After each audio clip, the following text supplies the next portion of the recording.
It's Ron Reader Digs the Universe.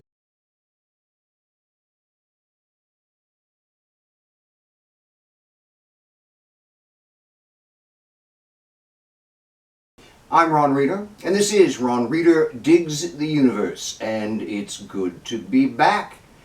Tonight, why I'm glad I never had kids. When I was growing up, and for some years into my adult life, I always figured that I would make a great father and expected that to happen someday. Then, when I was 29, I fell in love with an older woman, and she didn't want any kids. I suddenly discovered that I had become ambivalent about the subject somewhere along the line. I was like, okay, no kids, totally cool. We were together for 10 years, but when I had the opportunity to reassess not having kids once we had broken up, the entire idea of procreating came to make me really uncomfortable. By around 2007 or 2008, I was certain that having kids was a really bad idea. Now, don't get me wrong. A lot of my friends have had children over the years, and they all seem to be really happy with them. I mean, this is, after all, humanity's most essential function. We reproduce. We project our genetic structures into the future. Of course, my friends are happy. They're doing what the universe sent us here to do. But over the years, I have become increasingly unsettled about the nature of that future into which we are sending our children. I used to think things were getting bad. Now I think that soon things will become intolerable. There are a lot of reasons I think this, but some recent events have really rubbed my nose in it, and it sort of encompasses most of the factors driving us down this road. You know, I wrote the text for this episode in the dark with a flashlight because Beryl, a strong Category 1 hurricane that should have just been disorganized storm remnants, knocked out my power. Beryl was able to do this because of abnormally warm waters in the Gulf of Mexico, which supercharged the waning tropical storm and sent it to us here in Houston as a hurricane. This was a global warming event. But hold on, it's not simply about a single hurricane. Just a brief few weeks back, Houston was hit with a derecho storm. I had never heard of a derecho storm, but I quickly learned that part of its definition includes 110 mile per hour winds.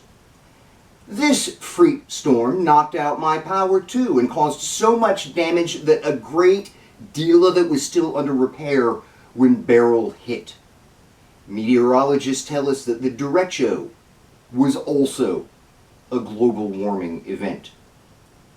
Storm after storm, fire after fire, drought after drought, disaster after disaster, global warming is happening right now, and it will continue at an ever-increasing pace until our systems of response are swamped like a COVID emergency room, until they all collapse, leaving us to fend for ourselves in a Mad Max world. We simply don't have the political will to stave this off. You know what else we don't have the political will to stave off? Fascism. Yes, global warming will finish off the notion of modern civilization, but before we get there, fascism will rule over the ever-diminishing remains of modern society. I think they're going to win. The Democrats are self-destructing over Biden's age, even though the right time to consider that was during the primaries in 2020.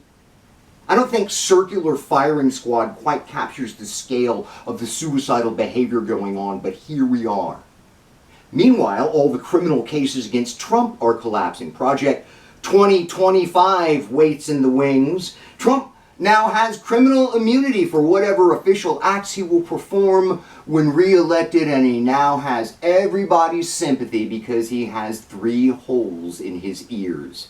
Fascism will prevail.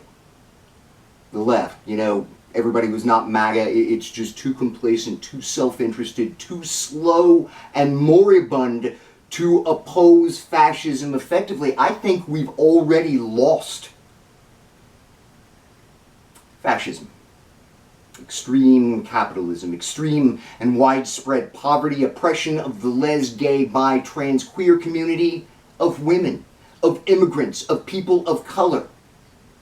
Hurricanes, wildfires, violence, heat, dystopia. This is the world into which we are sending our children. A world where life will be cheap and people will live in fear.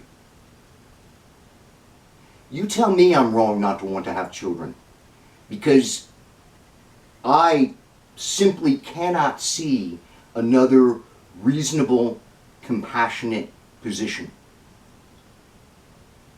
I'm Ron Reeder, and this has been Ron Reeder Digs the Universe. Join me, Ron Reeder, again next week for another episode of Ron Reeder Digs the Universe.